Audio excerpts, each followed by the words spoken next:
Greetings, brothers and sisters. I am, I taped this yesterday. I was on YouTube, and I taped it in on my cell phone, and I taped it as 2 videos on my phone. And I've had the most unbelievable time of trying to deal with limits the bandwidth of the system here, or the speed, but I have not been able to successfully upload the videos I took from my phone to either YouTube or to Dropbox. They're sort of like waiting to upload. And this has been like almost 24 hours. And yesterday I applied for permission to live stream on YouTube Studio, and I was given permission. I don't know why. Who knows what we need to do?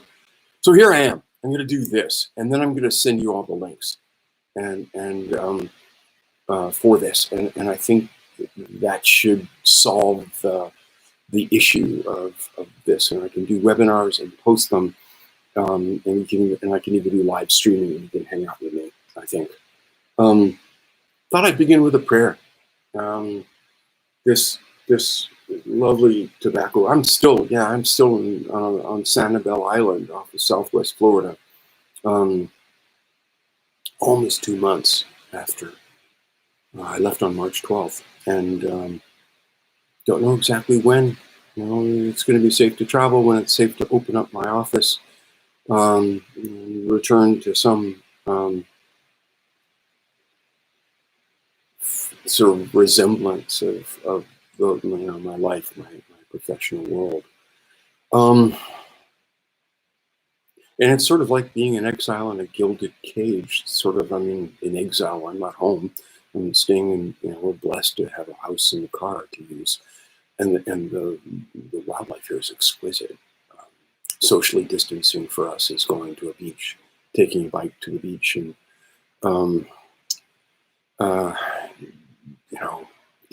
the Gulf of Mexico, and being surrounded by incredible wildlife and an intense natural world. A lot of snakes, huge population of alligators, a lot of really cool birds, eagles, ospreys, woodpeckers. Anyway, it's a blessing. And on some level, we're all blessed. The good enemy of all this, if you want to invoke that teaching, is something or someone that forces us or gives us the opportunity to do or be or become something that we wouldn't have already, or we wouldn't have done on our own. Anyway, I want to begin this with a wind prayer that's been coming to me. I played this on the beach a number of times, and played it in the jungle. Anyway, offer this to Creator, creation, Mother, Father, God, cosmic birther, Grandfather, sky, Grandmother, earth.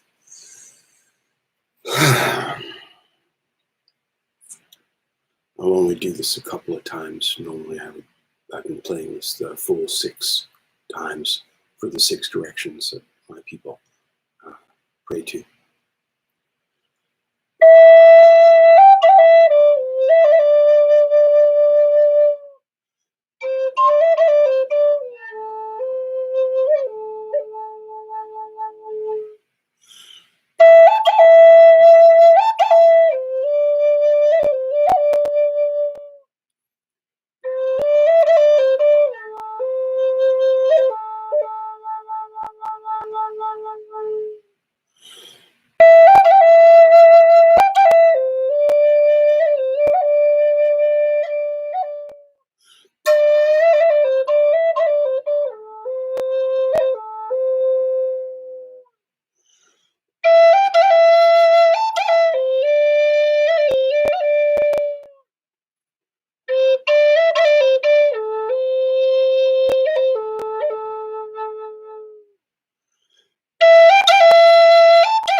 carries with it the love and honor and just respect I have for the circle, for you all. All right. So I have an agenda of sorts, and I'm going to go through it. Adventures in remote healing. How y'all doing with that? It's interesting. The people whose sympathetic nervous systems are penetrable enough are having some pretty amazing results. I don't think I've ever gone through a period where I've done so many remote sessions. Phyllis shares with us that it's probably a good idea that your clients remove their earbuds and turn off their Bluetooth. I leave the phone on because I'm going to call them back at the end of the session. That's kind of the agreement I make. I don't usually do that, but I think taking out earbuds is a good idea. A couple of people asked about self-care. And the principles of self-care and clearing are kind of the same as always.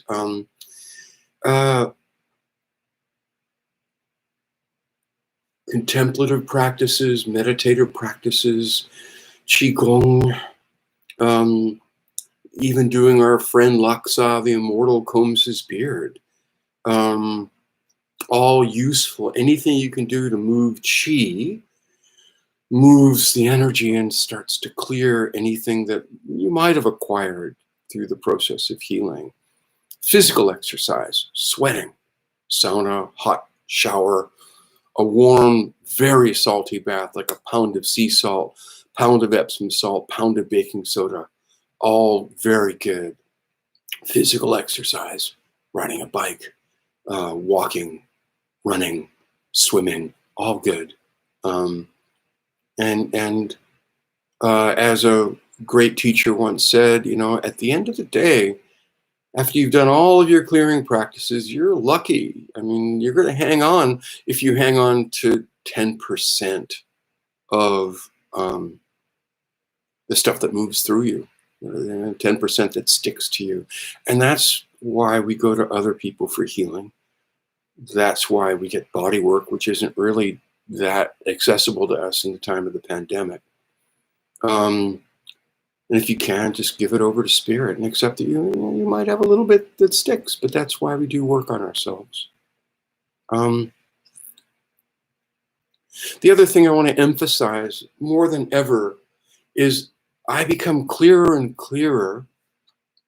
I become clearer and clearer that so much of the altar of creation is based upon the principles of visionary healing.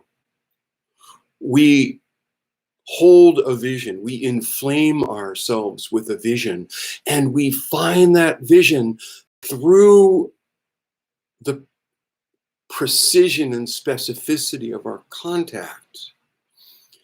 And then we continue to inflame ourselves with that vision, which creates a kind of entrainment and drives the memory perfection through the geometry of that particular stage.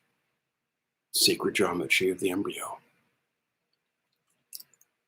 Since we don't have the contrivance of a physical contact, I believe that it's more important than ever, once we determine where support is required, and then we find in our map the sacred geometry of the early embryo that holds the geometry of the memory of perfection that will mediate and support the healing outcome.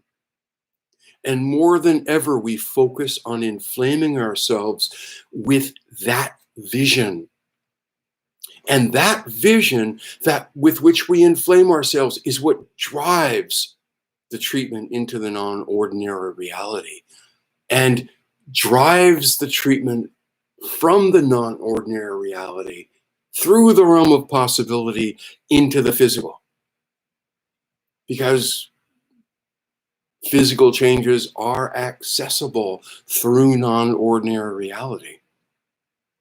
What's happening now is we are using the energy to access the non-ordinary reality to entrain and support changes in the physical, where normally we hold the physical, access the sacred geometry of the embryo and the vision, and use the physical as a bridge to access the healing potential in the non-ordinary reality. We're coming at it from the opposite direction. But the ingredient that makes it important on both ends is the visionary healing component. Okay? Important. Don't ignore that piece, because that is the treasure that makes it happen.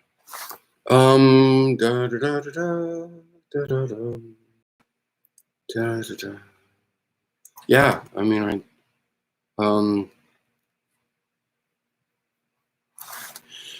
and then I'd written down the phrase trauma trance. I mean, then, you know, the real question is whether we're able to break through the trauma trance, which is held in the sympathetics, I think. You know, whether the panic is so great, it creates an impregnable barrier or not. I've had a couple people that just said, this is the best I can do. It's not really working well. And other people surprised all of us that how well they're performing, how well they're doing. Okay. I want to use the rest of the time to talk about 3 syndromes that I'm seeing, and the treatment principle contained in all 3 is the same. So I'm going to talk about the principle first. I've alluded to it, but I haven't necessarily really focused and engaged it yet. When we treat,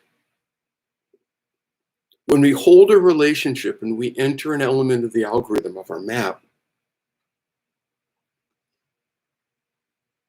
where does the memory of perfection come from if that element that we're holding can't necessarily access those resources yet?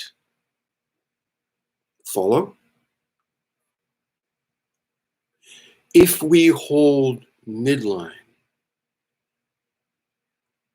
and midline kind of disappears, the memory of perfection that holds the structural integrity of the midline system, its anatomy and physiology, is contained in breath. So SC2 is disappearing into SC1. When we start to treat physical, like even when we do CVJ, it is the midline that we contact that holds the memory of perfection of the 3-dimensional space of each segment. When we do anterior star convergence for breath, you know, the classes have sort of run into each other, and I believe I presented that. I don't have, you know, I'm in Florida, I don't have my notes. But when we converge the anterior star, what are we doing? We are taking the expression of breath in 3 dimensions and we are converging it back through into the other side of the pore of the rabbit hole. We are taking 3 dimensions and we are basically expressing them, reversing them back through time and space, through the pore of midline, and perhaps through the pore of midline into breath. In that case, we're going from SC3 to SC2 to SC1. What happens on the other side of midline isn't really a concern for me. I know what it feels like to converge the anterior lateral arms of the star through the rabbit hole. And once I've done that, that initiates the treatment process. And then what happens after that is really none of my business. I'm the temple dog holding those arms there. I'm holding 3-dimensional space through the veil into 2 dimensions. And I can surmise that probably 1 dimension. That's probably a great example also of this. So what I've seen in a number of people is a form of midline shock, a high level of midline shock. And in this class 4 that we were going to do in March, I was going to introduce my classification system. I've alluded to it before, but actually go through the classification of shock. At the very top of that classification system is something that I call class 6 shock, where we haven't lost the structure of midline, we haven't lost breath integrity, we haven't lost sparks, pieces of the integrity of each of the poles. The shock has blown through the system so that the inherent memory of perfection that weaves together alpha and omega as one disappear. And you see alpha and omega as fully disconnected, looking the other way, lost without their connection to each other, and through their connection to each other with breath. So separated from each other, thus separated from the only way they can access Creator's breath. Sometimes it looks like they're just kind of lost and looking away from each other. You see no connectedness, no breath, no recognition of the other. In this particular case, in the time of the pandemic, pretty much everybody that I've seen treated remotely is in a class 6 shock, where alpha and omega have lost each other. And in every single case, analogous in some ways to the anterior star convergence that we perform to retrieve breath and midline, breath and slash midline, there seems to be resolution of this class shock by carrying the alpha and omega poles together and together and together until they disappear into each other and disappear upstream into Creator's breath. Very often there is an induced pause that might feel like a still point, which is an ascending fulcrum of fulcra. I'm really specific again how I deploy that phrase. But something happens when alpha and omega disappear and the system goes somewhere upstream. It ceases to be local and moves into a kind of non-local breath, kind of like a cloud of possibility containing the memory of perfection of midline, or that which was there before midline, if we want to think about it. And after a pause, something emerges as breath that recreates the dynamic suspension of alpha and omega and the inherent connectedness between the two that represents the memory of perfection at the level of solid count 2. So nothing else to say about that. Having been told, having been, having shared this, once the eye sees, consider that. Midline, even in this weird displaced state, can often be misconstrued as being intact. You might say, well, how is that possible? But often, if there are sparks that travel toward and past each other if we don't actually carefully deconstruct the poles, deconstruct the breath that normally winds together, wraps around like an embrace in an ascending and descending helical pattern. If we don't actually ask ourselves and deconstruct that, we might misconstrue pathological phenomena as, oh, this isn't a tag midline. I can kind of feel a connection to that. So look for that, engage that. Sometimes, as in all compressions, the extent to which they compress or converge, or even the existence of the convergence, doesn't light up and talk to you until you initiate. So if you're not really feeling breadth and integrity of midline, introduce a convergence. Start to bring alpha and omega toward each other.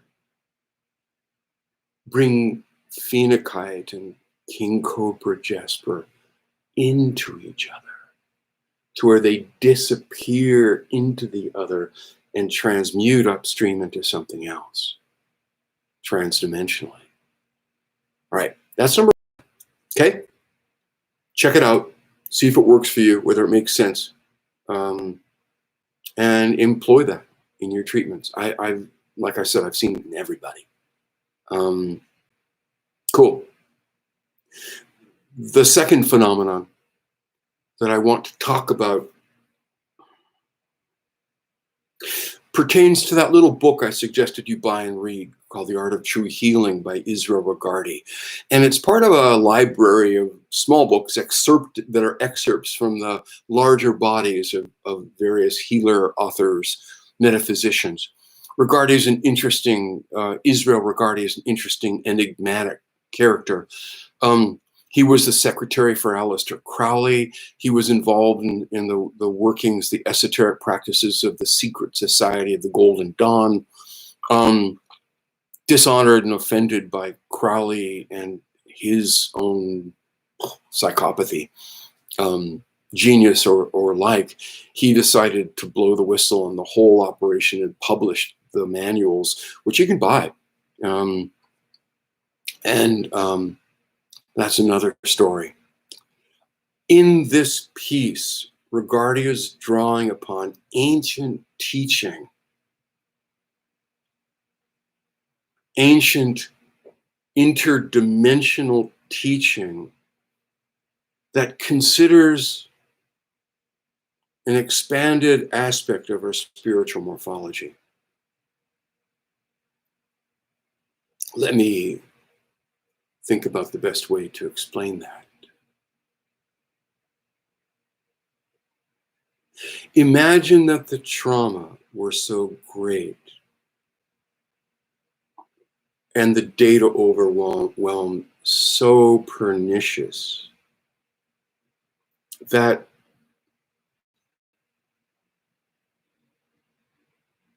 the entire being of the consciousness of the incarnation lost the memory of perfection, of essentially the perfected blueprint of that incarnation.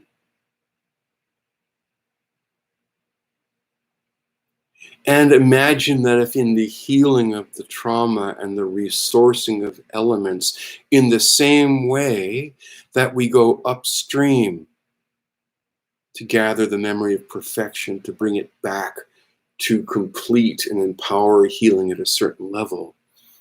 Imagine that if the etheric body and the shapes of the etheric matrix that we work with in the etheric healing ceremony are so disrupted. Let's consider for a moment, let's just postulate that there is a wisdom in those shapes that holds the matrix for the emergence of anatomy and the physiology of self-healing and self-correction for the body of that incarnation. And if through the body and the energetic matrix so much trauma happens to disrupt, then as we ask the system to heal, where is it going to go to find the memory of perfection at the level of the perfected incarnation of this being, this consciousness, this lifetime? Yeah? Hold that question. There is another dimension to our being, another level to our existence. If we consider for a moment that the greater part of us is non-physical, and the greater part of us is really connected to the eternal source energy from which we come, we might call it soul. Somewhere in this soul, in this memory of perfection of all of the soul continua, or the continuum of the soul and the eternity of the non-physical being, which is the greater part of us, of who we are, there are the memories, the blueprints, the templates that describe and define the nature of who we are, the memory of the perfection for the incarnation. Yes? And consider for a moment this metaphor, this story, that see before you that there is a work project, a building project, and there are engineers and architects that hold perfect copies of the plans for the perfection of that project. The perfected, or the archives of those plans are way across a bridge in the capital and held in kind of an archival temple storehouse, library, if you will. But the copy of these plans is here. And let's say there's an earthquake or a flood or a devastating tsunami, and those plans are partially destroyed, or they're disrupted to the extent that they're unreadable or they don't work anymore. So the engineers and the architects send a messenger back to the capital to retrieve copies, perfect copies of the perfect archived plans that are in this library. And the messenger gets the copies, goes through the bureaucracy involved, carries them across the bridge to the kingdom or the world in which this building or this project is being constructed, and returns them to the architects and engineers in charge of the project. Okay? Cool. That's the physiology of the system we're talking about, and the anatomy. There is an archive, a perfection of archives. There's a bridge, and there's the space where the archive is or the archival plans, the copies of the archived plans is enacted. The space where this is enacted as the replica building project. Imagine that the messenger either gets lost across the bridge, going to the capital, gets lost coming back, or maybe is held prisoner, or maybe doesn't have the toll necessary to cross the guardhouse, or gets confused and forgets, has had a little too much to drink, or has taken a nap and is kind of waylaid over there, or maybe waylaid by bandits, who knows? But the result is the project isn't being worked on. The engineers and the architects don't have the necessary information, and the messenger, carrying the wisdom of the archived plans, is stuck. Enter Israel Regardie. Now, if you notice, he gives you a meditation called the Middle Pillar meditation. And from the tradition of the Tree of Life, the middle pillar represents the bridge between the elements of the tree, which are the soul memory, the Akashic records, if you will, that live in a space that teachers have called the KETHERIC body, or Keter, as the counterpart of the etheric body, postulating that the KETHERIC body is the soul body. It's the eternal body connected with the memory of perfection of the soul. And there is a bridge between the soul body and the incarnational body, first embodied by the energetic matrix of the etheric, or ether. And then from the etheric body, the matrix to engage the sacred geometry of the embryo, which then supports the emergence of anatomy and physiology, of self-healing and self-regulation.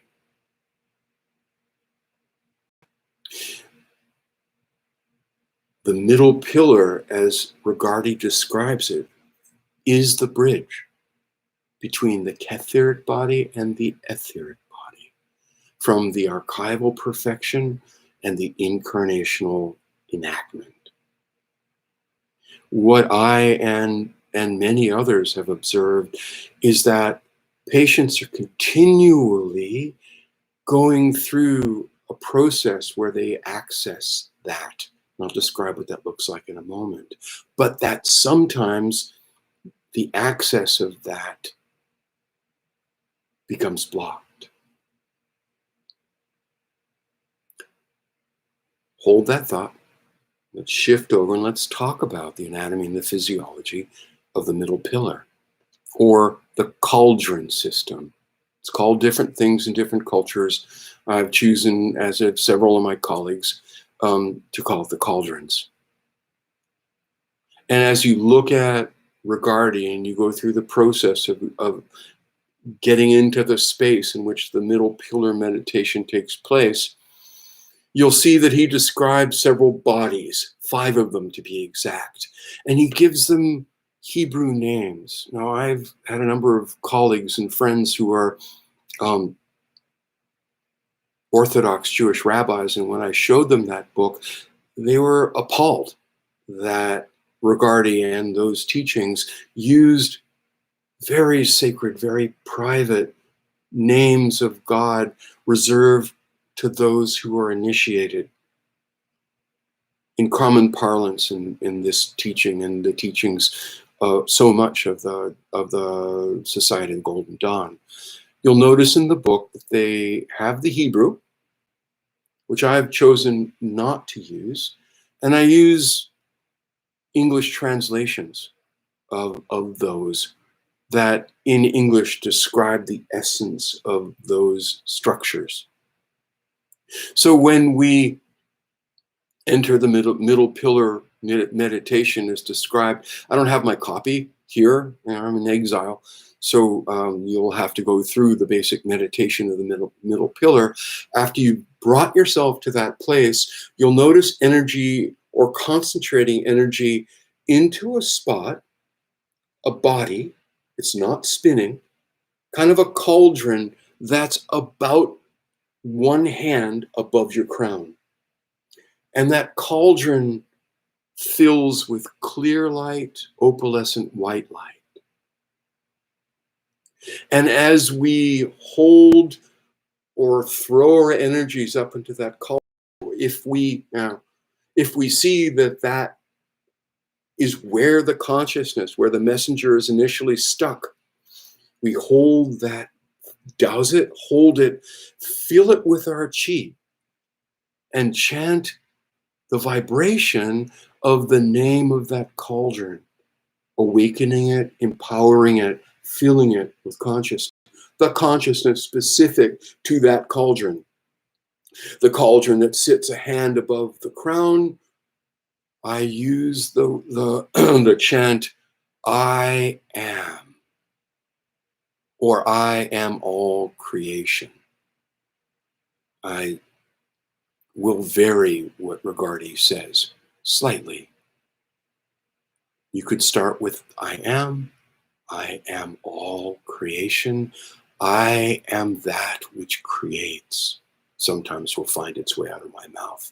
And as you chant and empower that, it will fill and engage and emanate with a clear light, an opalescent light, and tendrils emanating from that cauldron as it fills will wrap and weave their way into the field.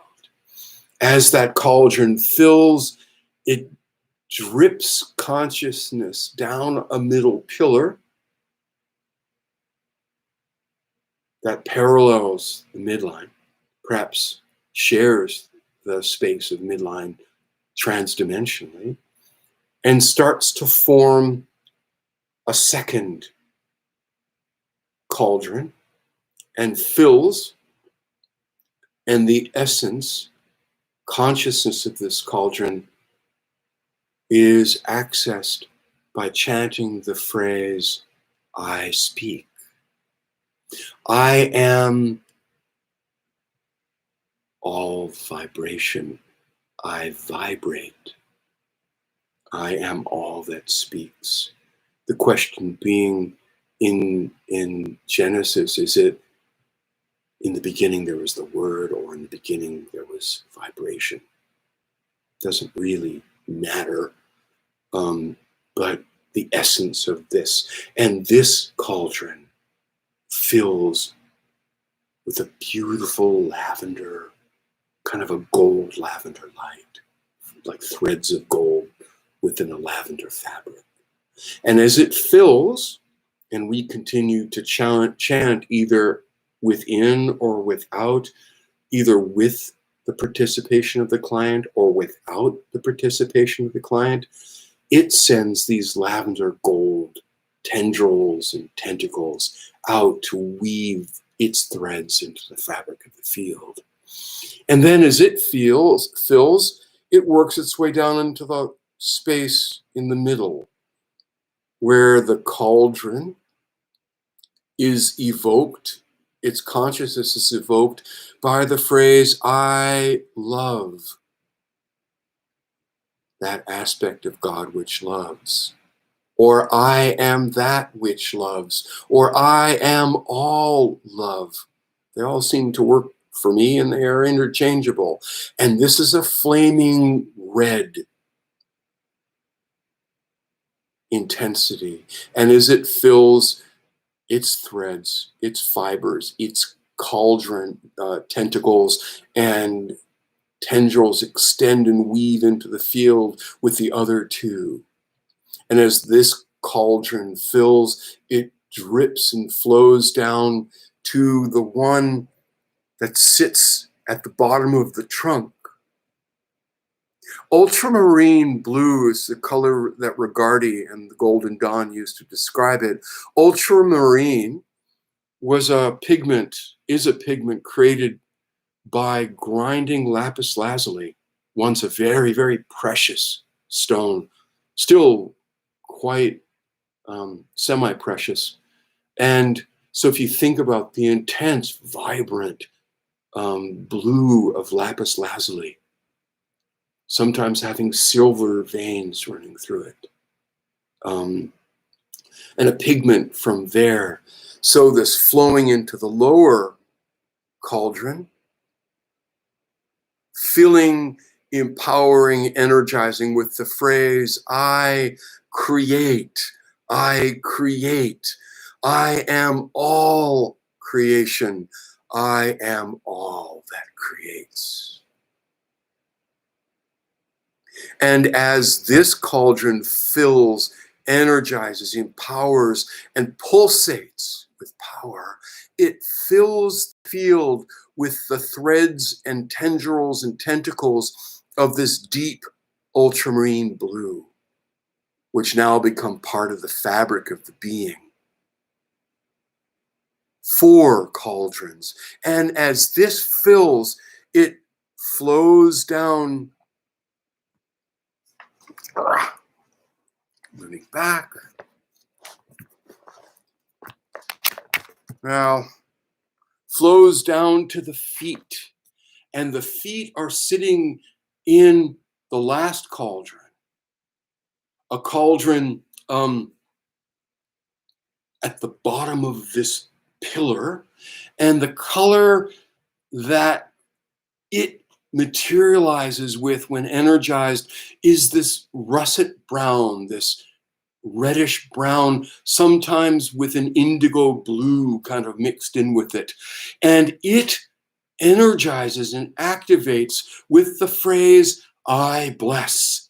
I am all blessings. I am that which blesses.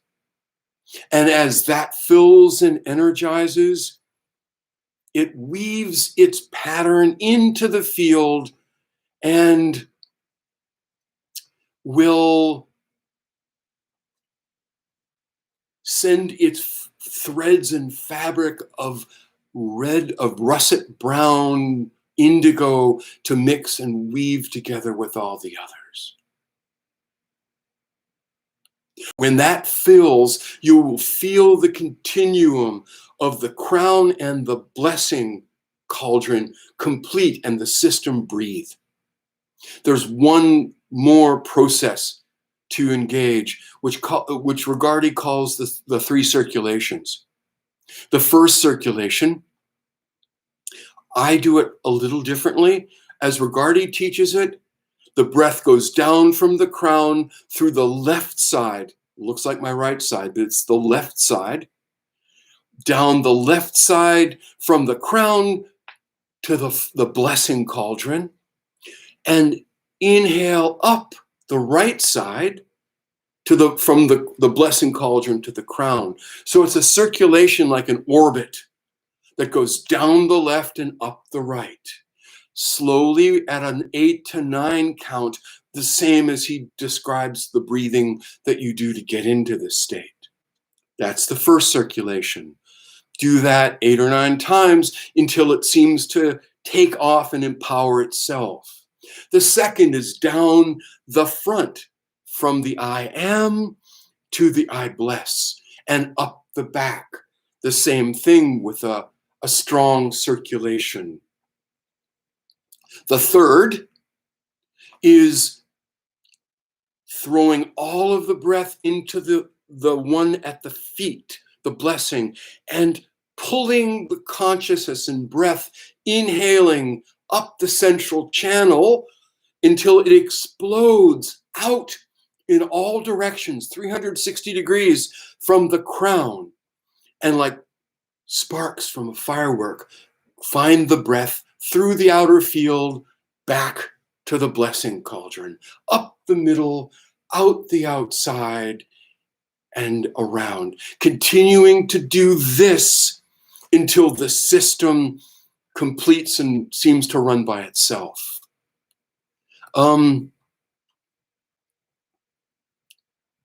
Okay, I'm going to take a break. All right. And then Regardie talks about inflaming yourself with prayer. To take this system, which is now empowered, the bridges are all open between the etheric and the KETHERIC body, and empowered. We've created this kind of gyroscopic series of orbits.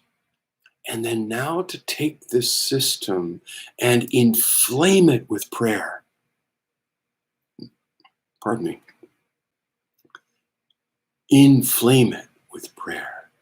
So whatever prayer you choose, to really inflame yourself, inflame your being with that prayer.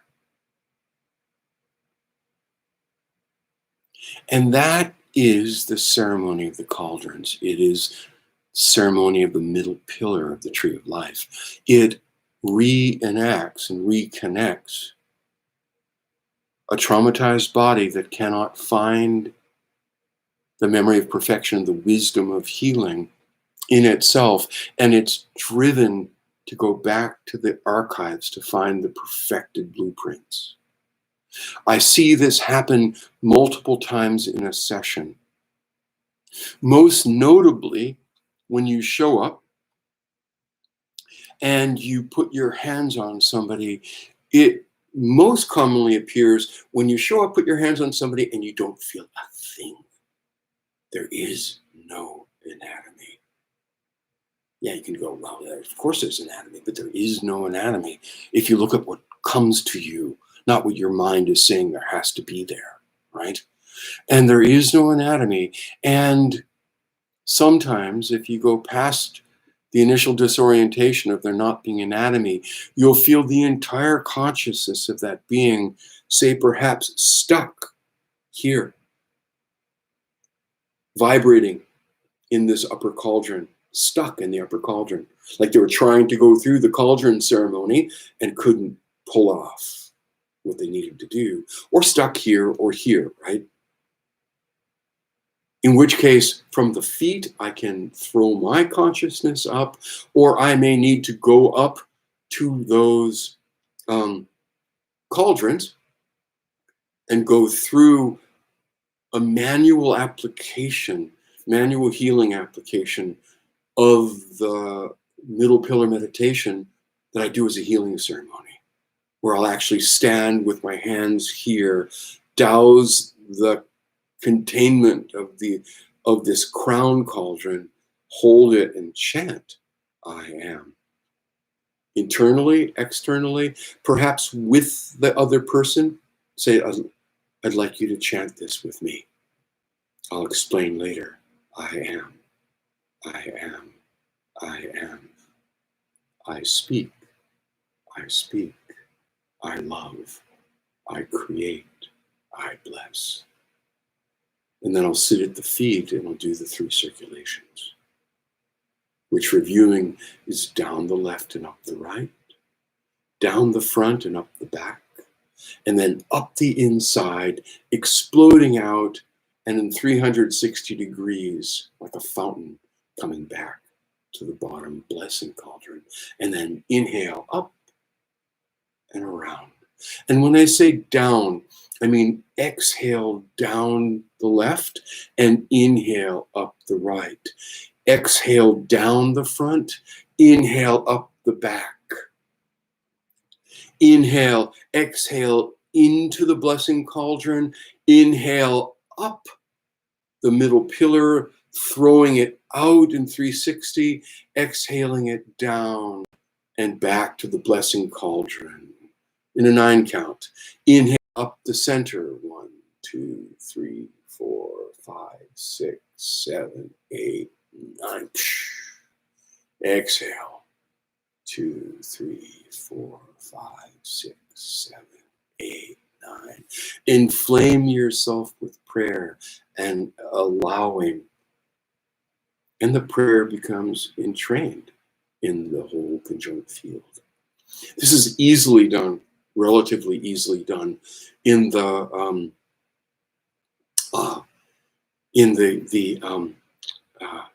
remote setting. So you might find yourself doing that. Okay, the cauldrons. This was part of class 4. We were going to do this work, and I think if you're doing remote work now in the time of the pandemic, this is time to manage that, to introduce that and work with that. All right, now, the third characteristic, and these aren't necessarily in order, well, yeah, you're not going to be able to do anything if the midline is in shock and class 6 shock. If the system isn't existing in 3-dimensional space and is stuck in the cauldrons, yeah, you got to deal with that. And let's assuming now you've got midline, you're in 3-dimensional space. The next feature I've seen in everybody is I cannot get the coiling mechanism to resolve. Either the coil is unwound and driven with tension in the upper and doing something else in the lower. Usually it's going opposite or opposite, right? This is coil back to midline, right? And I use what we do. I work with midline, that doesn't work. I exaggerate. I shake hands with the disturbance. So I exaggerate the movement of consciousness in the upper coil that seems to be tight and unresponsive. And I exaggerate below, because sometimes it's the below that supports the above. Nothing happens. The chest tension, the diaphragmatic spasm, the rib pain, the difficulty to release and breathe with neck pain don't seem to be able to access the memory of perfection needed to resolve this. What are we missing? The same principle is involved here, where we need to go upstream to find the memory of perfection necessary to support the healing at the level where we're trying to support it. In this case, upstream is going upstream embryologically. We haven't really taught much about what was there before the coils, have we not? My goal in introducing the mechanism was to talk about the coils. And that's occurring in the third week of, post-conception of embryological life, right? But let's take the coils and let's unwind them, take all that coil back around and back to where it was in the second week of life before the embryo coiled in on itself. And what you have is a worm-like embryonic axis. You can see it in the embryology texts. Yolk sac below, or depending on how we're looking at it, a yolk sac on the ventral aspect, which it's facing up, so that's the way I'm having the yolk sac sit. And this worm is essentially a tube, and within it is another tube running from the mouth to the anus, from the stomadeum to the proctodeum. Fancy Greek words that describe the ends of the tube. So we have a tube within a tube, and the name of the tube within the larger embryonic axis is called a coelom. C-O-E-L-O-M, as in Mary. C as in Charlie. O-E-L as in Lima. O-M as in Mary. Coelom. And the critters that have a coelom are called, as an adult, are called coelomates, or even as an embryo. So let's consider the possibility that, what is a coelom? The largest feature of the pathology of the destruction of the integrity of the coil is a separation of upper and lower, where they have lost the memory of that they are actually the same. The separation of consciousness has created a different world up here above the diaphragm than below the diaphragm. Once upon a time, there was only coelom. When the coiling occurred, we ended up having that which was the coelom above the diaphragm within the coil becomes the lining of the rib cage, and it's the thing in which the lungs develop, called the pleura, the pleural sac. That below the diaphragm is that membrane, if you will, in which the whole viscera, the small intestine and large intestine, develop. And it becomes the investment and the container for all the stuff that lives in the belly. So there's a separation of function and life, but are they not coming from the same consciousness? Because they both came from a space where the coelom was one. There was no separation above and below. So let's go past the duality contained in as above and below, as as above, so below. And let's blow that away, go upstream to above and below are one. And the last time that above and below were one for the torso, for the trunk, was when it was a coelomate, when there was a coelom.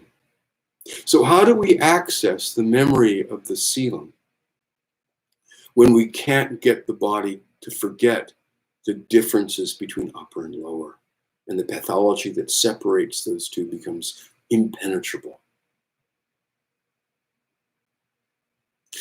There is a ceremony that now we can do. The embryo has shown us. How do we get from the coils backward? Simple rhetorical question. We take that which is chakra, second, fourth chakras, intake chakras, that which is coil, we treat it.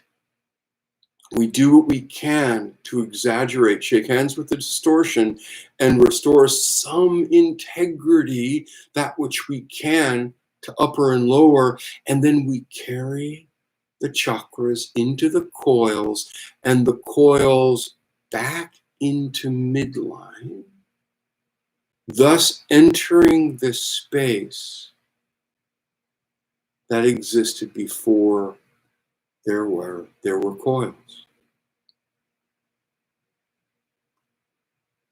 And we are now providing an upstream space wherein that which becomes coiling mechanism will treat, resolve its differences, and that which emerges will be coiling mechanisms that are informed by the unity of the coelom. Now, long ago, Malou termed this ceremony, called this ceremony the happy worm. So we all teach it as the happy worm, because is the coelom not happy? So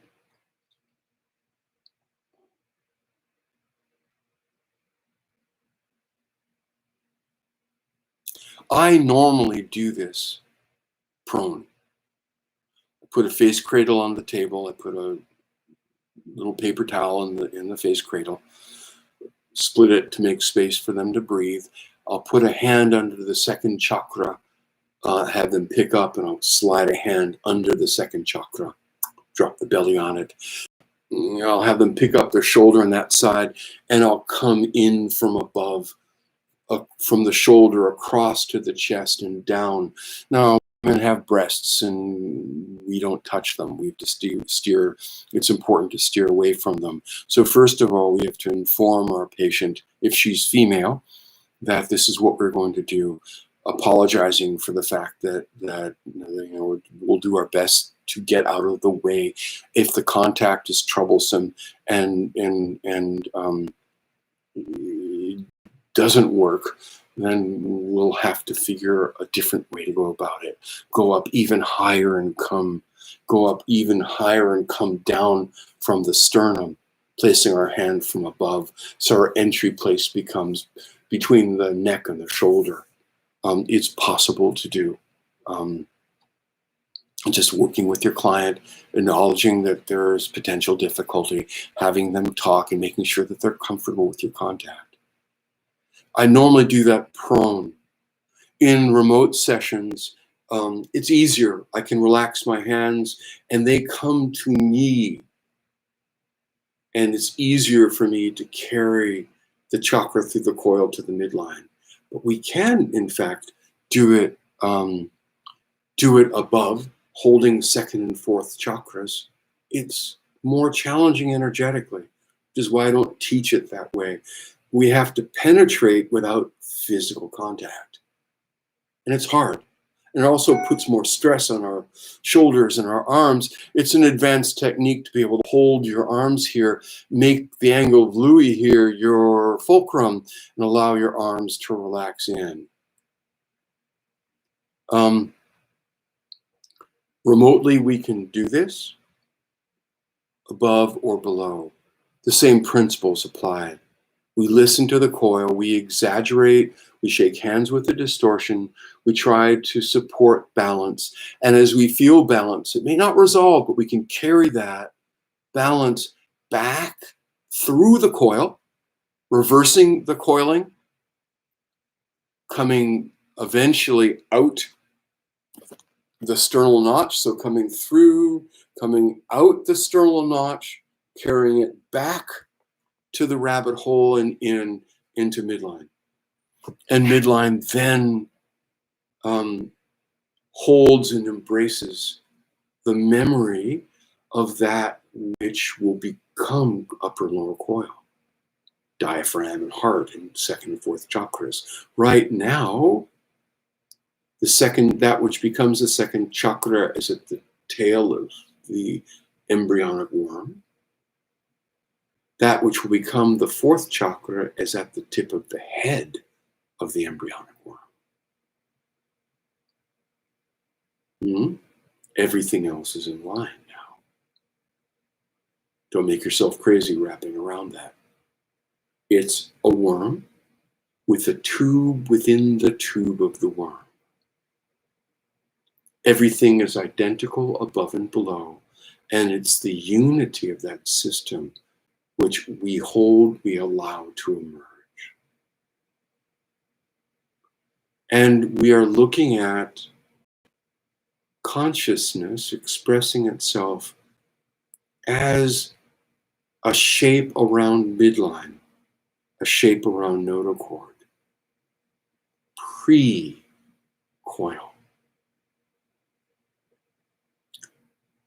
Notochord, midline. Single axial critter that organizes around midline, yolk sac perhaps, but it's not really engaged in our tube within a tube. We hold the unity of that at the tip and tail. And when whatever pathology needed to be absorbed and whatever memory of perfection for the coiling mechanism needs to be remembered, suddenly, without our responsibility, the coils will reemerge. We're remembering a stage that holds the unity in which a healthy coiling mechanism can emerge and exist and function. We will suddenly find ourselves, if our hands are here, or our hands are here, or here, even though my hands are below second and fourth chakras, it's as if I'm holding the tip and tail with the uncoiled coils. You can establish your own relationship with this treatment ceremony process. And all of a sudden, when the system has acquired what it needs to have to go forward, the coils will reemerge. The chakras will be recreated, second and fourth chakras, within the matrix of the coiling mechanism, and the system will breathe. Since this imbalance of above and below is often one of the things that drives diaphragmatic spasm, the diaphragms will reorganize spontaneously. The thoracoabdominal hemidiaphragm will relax and breathe spontaneously. The peritoneum and the pleura, while separate, will hold the memory of being from the same thing. And so that which is the same will be retained behind that which is different, that separates the pleura and the peritoneum. There will be breath, there will be ease, often a really deep space from which treatment occurs. Often there is something that is a profound pause. When the coils go back into midline, coelom gets reestablished, and the coelom goes back to the memory required to reestablish unity, non-duality of above is below, there might be a pause that resembles something that we might think of as a still point, or just a suspended state. At the end of the day, we know that the treatment has completed when upper and lower coil are balanced and breathing. And we are aware of the differences above and below the diaphragm, but we are profoundly aware of the similarity behind them. The adult body, while it develops new relationships, is in health, building those relationships on older memories and older relationships. So even though we move deeper into three-dimensional space in a particular matrix, the older relationships are always there and are always necessary to support the memory of perfection or support the access. The coils need to access the memory of the perfected coelom in order to be in health. Whether it is a COVID positive patient that actually has a reaction in their chest and lungs, whether it's the terror of living in the time of the pandemic, whether it's a rage or fury, or whether it's a hyper-stimulated sympathetic nervous system and the stress that locks our upper body, all of those will manifest as this coiling mechanism deconstruction, and all of those mechanisms will respond to the happy worm. So I've given you 3 different, hopefully I can do that. And I will see you all at Thursday at 8 p.m. Eastern Daylight Time, 5 p.m. Pacific Daylight Time. All right. Many blessings to you all. Okay. Bye.